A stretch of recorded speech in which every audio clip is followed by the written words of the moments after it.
Hi everyone, welcome to the Stripped Down to Love podcast video where the essence of love comes from within. I am your host, Jennifer. Thank you so much for being here with me and living in the moment with me at this very moment. Thanks so much for showing up.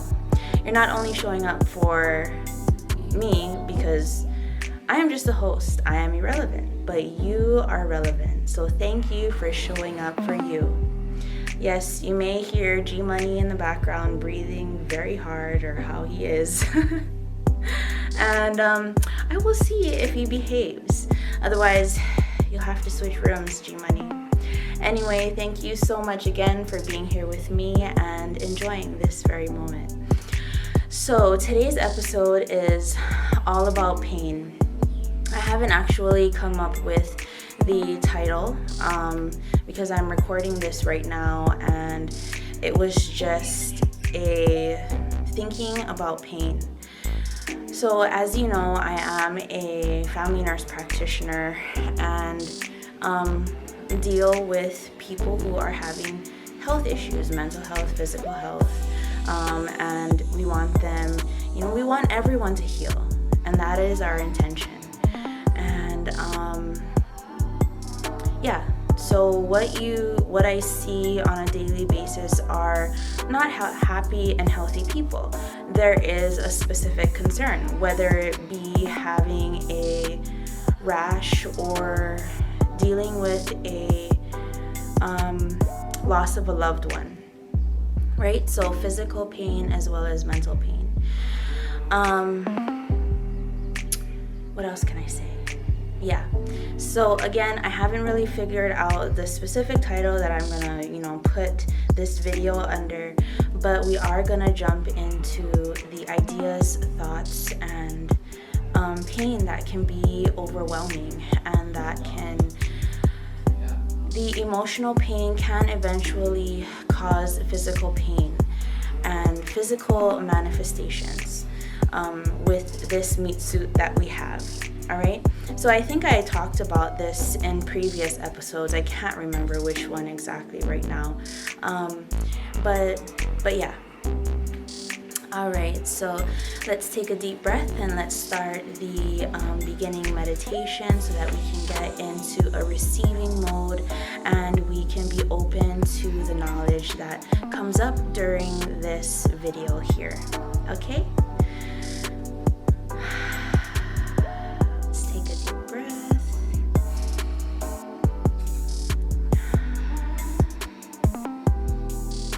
Think you are safe and you are loved. We are calling on soft, bright light here in this moment to get us ready, to be comfortable, to be open to receiving. We thank you so much, energies, for joining us here. And during this podcast video, while you're listening, watching, become comfortable in your energy. During this podcast video, we don't necessarily want to bring in, and you will learn this throughout the podcast video, we don't necessarily want to bring in every single painful situation, but we want to be able to create an overarching theme for that pain so that we can grow and we can heal. All right. Thank you so much, energies, for helping us. Thank you so much, spirit guides, for being here with us. And if you need to hold someone's hand, I am extending that energy of comfort. Say, I am safe. I am ready to begin. And I am grateful. All right. So, and this episode may be a little bit uncomfortable for me too, because it's talking about pain, right? Pain is uncomfortable. Pain causes us to feel outside of ourselves, right? But it is a part of our humanity.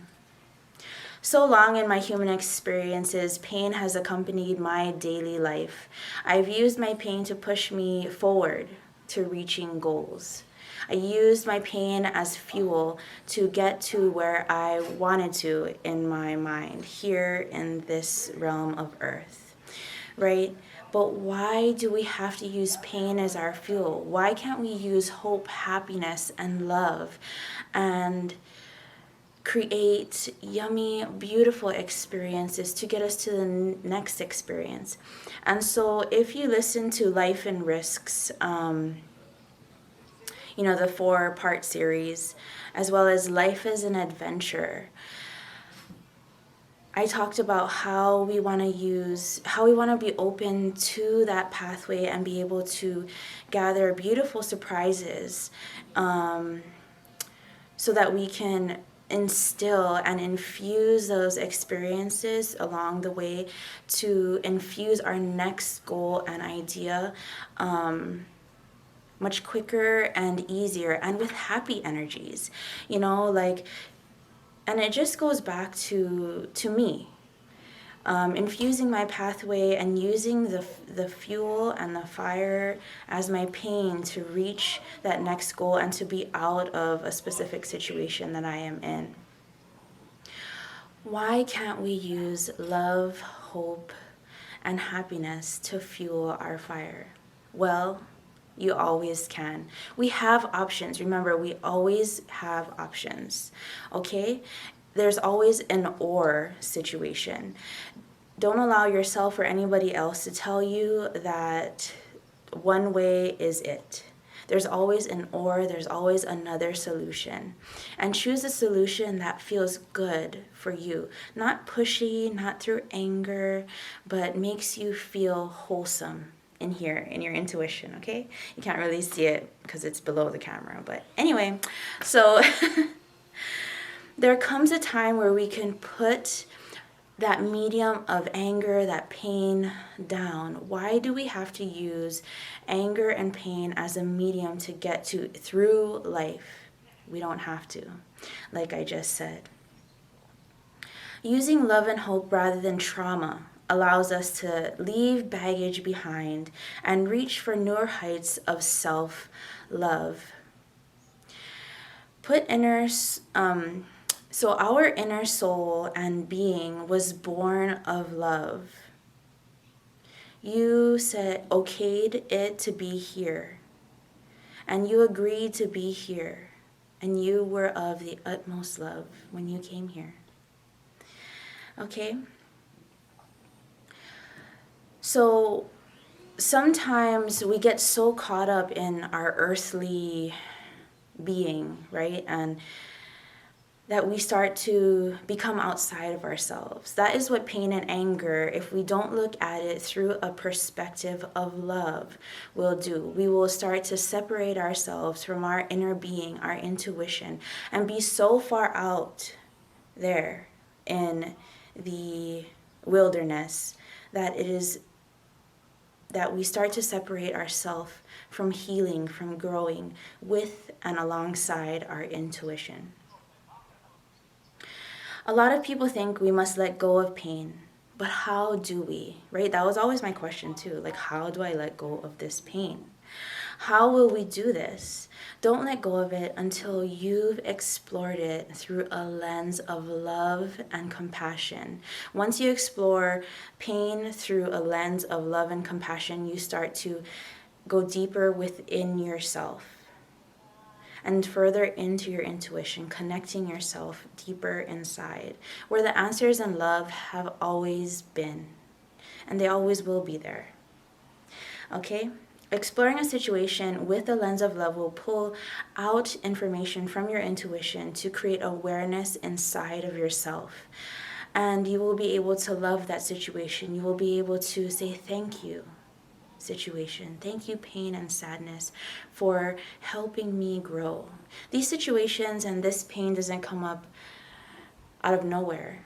The universe knows you're ready to learn the lesson that is infused or hidden within the situation of pain and sadness. Okay?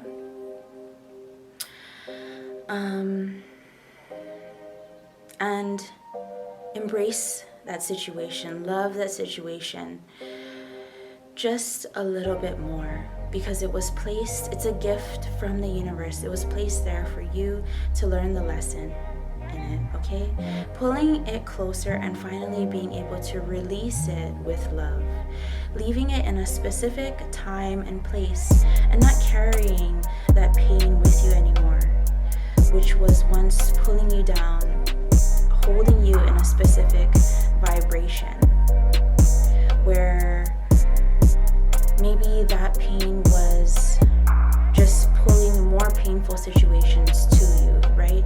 Don't allow the situation of pain to be an anchor, to anchor you in a certain vibration where all you're getting is pain.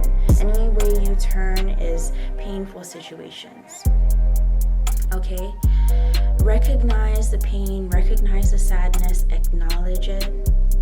Look at it through a lens of love and compassion, and you will be able to gently release from that situation. Not always violence, anger, and sadness have to be met with violence, anger, and sadness, because it just perpetuates that energy, calls on that same type of energy. But you are here bettering yourself, so I know you know better. Pain can come due to loss. Pain can come due to being in a situation that isn't feeding your inner soul. It is a time of closing one door and opening another. Your creative souls aren't being creative anymore. And you are also and can be piecing out your power to things that are voids. Voids are never ending, right? So you're just dumping all of your power into this void and losing your inner love and power and separating yourself further from your intuition, from your soul. Giving up your power and you can have pain or be in a low level vibration, because we don't know how to say no, right? We don't know boundaries. And I did create a video about boundaries. So if you want to take a look at that, you can do that too. Saying no isn't being selfish, but allowing you to stand in your power. That's what boundaries do for us, is to allow us, and that's your own created boundaries, to allow you to stand in your power. You worked on yourself, you are yourself, and all you can do is thank yourself for creating these boundaries.